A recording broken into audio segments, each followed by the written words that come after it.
नमस्कार दोस्तों, मैं नवीन आपका एक बार फिर से स्वागत कर रहा हूँ आपके अपने यूट्यूब चैनल पर। साथियों, आज आप डिस्कस कराएं भाई अपनी हिस्ट्री की 10वीं क्लास। और जिस भी साथी नए नोट्स चाहिए हैं तो टेलीग्राम का लिंक नीचे दे हूँ, तो जाकर आप ये नोट्स ले इसको भाई, ठीक है। और जिस भी साथी नए नोट्स मेरे नहीं मिले हैं, आप टेलीग्राम चैनल ज्वाइन कर लोगे तो एक बार वीडियो के नीचे कमेंट कर दियो कि हम नोट्स नहीं मिले हैं, और फिर मैं आप पर्सनली जो है आप नोट्स कंप्लीट भेज दूँ भाई, ठीक है। तो जो गुर्जर प्रतिहार वंश अपन ने पहला पढ़ा था हर्षवर्धन वाला, ठीक है, यानी कि पुष्यभूति वंश या फिर उससे बोला करता भाई वर्धन वंश, ठीक है। तो आज है गुर्जर प्रतिहार वंश। जब गुर्जर प्रतिहार वंश का शासन था हरियाणा में, ठीक है, हरियाणा में लगा लो, फिर हरियाणा का आसपास का क्षेत्र में, तो वो पढ़ाएंगे भाई यहाँ पे, ठीक है। उसमें हरियाणा की राजनीतिक स्थिति, आर्थिक स्थिति और सारी पढ़ाएंगे भाई, लोगों का रहन सहन। तो वर्धन वंश के बाद इस वंश का उदय होया। मालवा के शासक नागभट्ट प्रथम था द्वारा इस वंश की स्थापना करी गई, ठीक है। इंपॉर्टेंट लाइन है या आप जो है ध्यान से समझियो, जो या नागभट्ट वाली लाइन है ये इंपॉर्टेंट लाइन है भाई, ठीक है। तो यह जरूर समझ लो ध्यान से। देखो आगे, हरियाणा की जो राजनीति थी, अस्थिरता का लाभ उठाते हुए सबसे पहले वत्सराज द्वारा हरियाणा पर अधिकार कर लिया गया, ठीक है। इसकी जानकारी जोधका जो कि सिरसा मिला है से प्राप्त अभिलेख हुआ 795 ईसा पूर्व ईस्वी में के एक अभिलेख तक प्राप्त हुआ है। नागभट्ट इस वंश का वास्तविक संस्थापक था, जिसकी राजधानी क्या थी, कन्नौज थी, ठीक है। जो गुर्जर प्रतिहार वंश के जो शक्तिशाली शासक था, कौन सा था भाई, वो मिहिर भोज, या फिर इसको राजा भोजदेव भी बोलना पे, ठीक है। मिहिर भोज की राजधानी क्या थी, कन्नौज थी भाई, ठीक है। मिहिर भोज की राजधानी कन्नौज। तो नेक्स्ट देखो, अगर जो मिहिर भोज था दोस्तों, वो किसका उपासक था, उपासक मतलब किसकी पूजा पाठ किया करता, तो वो था विष्णु का उपासक, ठीक है।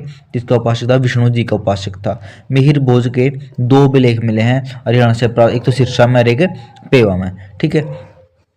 तो पेवा से प्राप्त जो अभिलेख है दोस्तों, उसके अनुसार भोजदेव द्वारा यहाँ विष्णु मंदिरों का निर्माण करवाया गया था। और सिरसा से जो प्राप्त सिरसा से जो प्राप्त अभिलेख हुआ है, तो उसके अनुसार यहाँ पाशुपत संप्रदाय का शासन हुआ करता, ठीक है। जो मिहिर भोज है उसका समय हरियाणा की उत्तरी क्षेत्र तोमरों के अधीन हुआ करते, और दक्षिण क्षेत्र हरियाणा के बदानुआ के अधीन हुआ करते, ठीक है।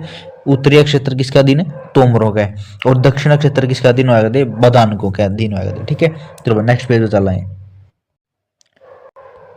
तो भाई अगला है, मिहिर भोज की मृत्यु के बाद शासक बना कौन, महेंद्रपाल बन गया, ठीक है। महेंद्रपाल का जो शासन रहा है वो 885 से लेकर 910 एडी तक रहा है का। इसका 905 ईस्वी में अभिलेख हरियाणा के पेवा तक प्राप्त हुआ है महेंद्रपाल का, ठीक है। जो पेवा के अभिलेख है दोस्तों, जो पेवा के अभिलेख है उसके अनुसार जो पेवा उत्तर भारत में घोड़ों का क्या हुआ करता, व्यापार का केंद्र हुआ करता, ठीक है। जो महेंद्रपाल की मृत्यु के बाद गुर्जर प्रतिहार वंश का क्या हो जाए, अंत हो जाए भाई, ठीक है। महेंद्रपाल की मृत्यु हो जाए तो उसके बाद गुर्जर प्रतिहार वंश जो है खत्म हो जाए है। और तोमर वंश वह तोमर बोलते वह बदानक महेंद्रपाल के समय स्वयं को स्वतंत्र घोषित कर दे हुए हैं, ठीक है। यानी कि जो उत्तर हरियाणा में जिसका शासन हुआ था, दक्षिण में वह अपने आप को क्या करता है, स्वतंत्र घोषित करते हैं। तो इस वंश का अंतिम शासक कौन था, यशपाल था। ये अंतिम शासक इंपॉर्टेंट है भाई, ये जरूर याद कर लियो, ठीक है। तो भाई अब नेक्स्ट वीडियो में पढ़ाएंगे हरियाणा में तोमर वंश, ठीक है। तो उम्मीद करूँ आपने अब तक वीडियो अच्छी लगी होगी, समझ में आएगी। और जिस भी साथी ने अब तक वीडियो देखी है तो बहुत बहुत धन्यवाद आपका। अब नोट्स लेने हैं तो टेलीग्राम चैनल ज्वाइन कर लो, टेलीग्राम का लिंक नीचे दे हूँ, तो आपने ज्वाइन कर लो, ठीक है। उससे और आपने नोट्स कंप्लीट मिल जाएंगे। और भाई अब जो अपनी हिस्ट्री कंप्लीट हो जाएगी, कितने पेज हैं, ये 27 पेज हैं लगभग आपकी 4-5 क्लास में, और जो है आपकी हिस्ट्री कंप्लीट कर दी जाएगी।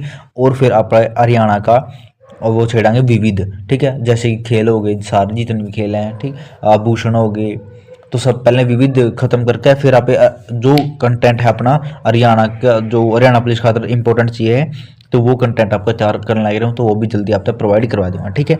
तो सभी साथियों ने जुड़ के तैयारी करनी है। और जिस भी साथी ने नोट्स चाहिए उसका मैंने लिंक बता दिया कि कहाँ था अपने क्या मिलेगा, तो तैयारी कर दे रहो भाई। और अपनी क्या है, मैं भी ना तो पढ़ाई में डील दो और ना रेस में डील दो, और जल्दी ही अपना बहुत बड़ी खुशखबरी मिलने वाली, ठीक है। धन्यवाद, जय हिंद, सभी साथियों, राम राम।